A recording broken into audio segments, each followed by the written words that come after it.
preso. Mas no seu artigo do jornal Diário de Teresópolis, você cita um outro caso, que é a questão do prefeito de São Paulo, Gilberto Kassab, que se envolveu recentemente com um processo de cassação. O problema do Kassab é uma coisa que no Brasil, infelizmente, acontece muito, né? São essas coisas, a promiscuidade entre o público e as empresas privadas, né? Entre a gerência pública e as empresas privadas, né? Então acontece isso. O caso do Kassab foi uma coisa assim, o que acontece? Empresas que hoje têm subsidiárias, que têm contratos com a prefeitura, financiaram a campanha do Kassab. Então você tem uma empreiteira, essa empreiteira tem uma subsidiária e essa subsidiária teve um contrato com a prefeitura. É uma coisa que do ponto de vista ético não poderia acontecer. Mas eu acho que o Kassab escapa desse tipo de coisa. Entendeu? Inclusive já conseguiu eliminar, já conseguiu uma liminar e tal, essa coisa toda. Só que é uma coisa que mancha a administração do Kassab. Um outro exemplo, eu acho que fica, né, José Ático, é a questão do exemplo, né? O prefeito que realmente faz uso desse tipo de... Sabendo que não é moral, tudo bem, não é ilegal, do ponto de vista legal da coisa. Mas a questão da moralidade tem que ser levada em consideração. Nesse caso é ilegal também. O problema é que como você vai provar que essa empresa, que é a subsidiária daquela, ganhou um contrato porque... É difícil você provar. A gente fala da questão da legalidade porque muitas vezes esses vínculos, né, entre uma empresa e a sua subsidiária, esses vínculos não existem ou não são tão claros. Não são tão claros. E por isso esse processo se torna legal. Mas a questão da moralidade... Lógico, do ponto de vista ético, isso não pode acontecer. Agora, saída para isso tem. É uma saída que não quer. É o financiamento público de campanha. Porque é bobagem você pensar que o governo, por exemplo, o que o governo brasileiro vai gastar financiando uma campanha, seja uma coisa importante, sejam números importantes, não são. Porque o governo brasileiro fatura, porque o que existe no Tesouro Nacional, porque o governo brasileiro arrecada de impostos, isso não chega a ser uma coisa tão importante.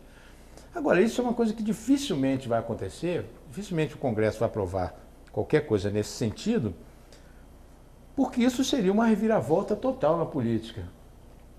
Hoje, como é que um deputado... E até mexeria com a questão cultural, né? Eu acho que o brasileiro pouco aceitaria essa questão. Mas você sabe que a gente fez até uma pesquisa aqui, nós fizemos até uma pesquisa aqui em Teresópolis, e pesquisa para um jornal, os repórteres foram para a rua, que é uma coisa que você não pode considerar assim, e todo mundo achava bom o financiamento público, surpreendentemente. Eu acho que isso não pode ser colocado como um parâmetro para o Brasil, é outra coisa, outra conversa.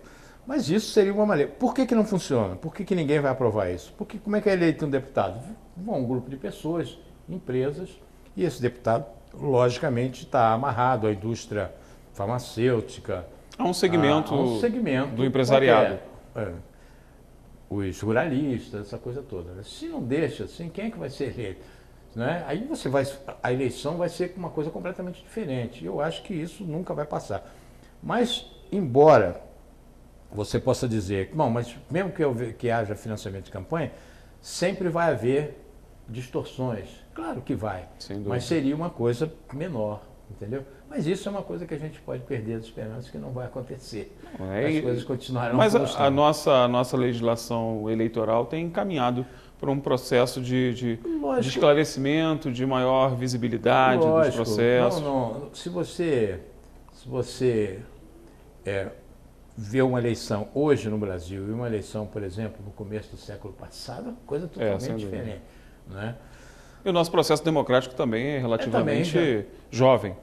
Relativamente jovem. Nós tivemos uma ditadura há 25 anos atrás. Então, eu acho o seguinte, temos melhorado, existe a maneira de punir, mas o problema do Brasil é o seguinte, você tem dinheiro para contratar uma banca de advocacia que saiba trabalhar, você não se importa. No máximo você vai ter que comparecer de vez em quando, cada vez com espaços maiores, durante algum tempo, e depois aquilo vai ser esquecido. Quando sobe, passa da primeira instância, vai para a segunda. Quando chega na terceira, a tendência é aquilo ser rolado. Porque os advogados são hábeis mesmo, existe uma legislação que às vezes é permissiva. fazer o quê? Permissiva e lenta, e os advogados acabam utilizando essa lentidão. lentidão. Agora estão querendo fazer uma alteração para agilizar a justiça. A justiça no Brasil é uma coisa inacreditável, é uma coisa kafkiana. Por exemplo, eu vou dar um exemplo assim da minha família, né? O meu pai tinha ações contra o INSS porque ele era um jornalista, trabalhava lá e tinha que estar ganhando mais do que deveria, mais do que realmente recebia.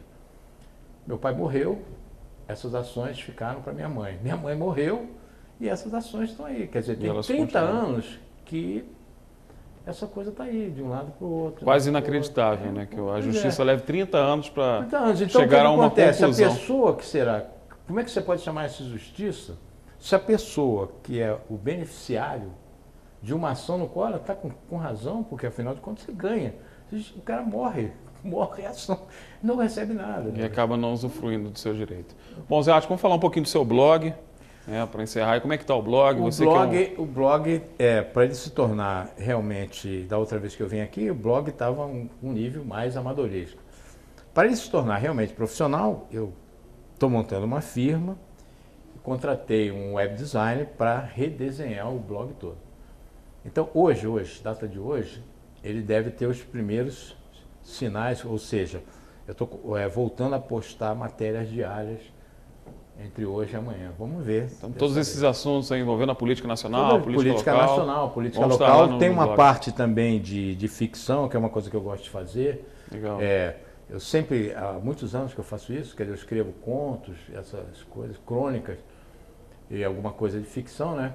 E isso também vai entrar no Vai estar disponível. Agora. Fala pra gente um pouco, aí o endereço de novo, né?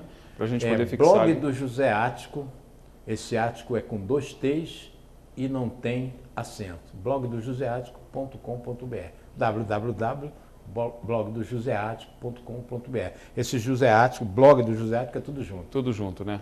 José Ático, muito obrigado pela sua participação aqui mais uma vez. Esteja sempre à vontade para voltar aqui e falar sobre esses assuntos nacionais que nos dizem muito respeito, e a sua experiência, com certeza, é muito importante para a gente. Tá bom, eu que agradeço. Muito obrigado, jornalista.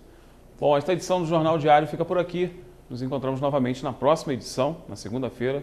Você fica no fim de semana com a edição especial de fim de semana e você segue agora com a programação normal da Diário TV.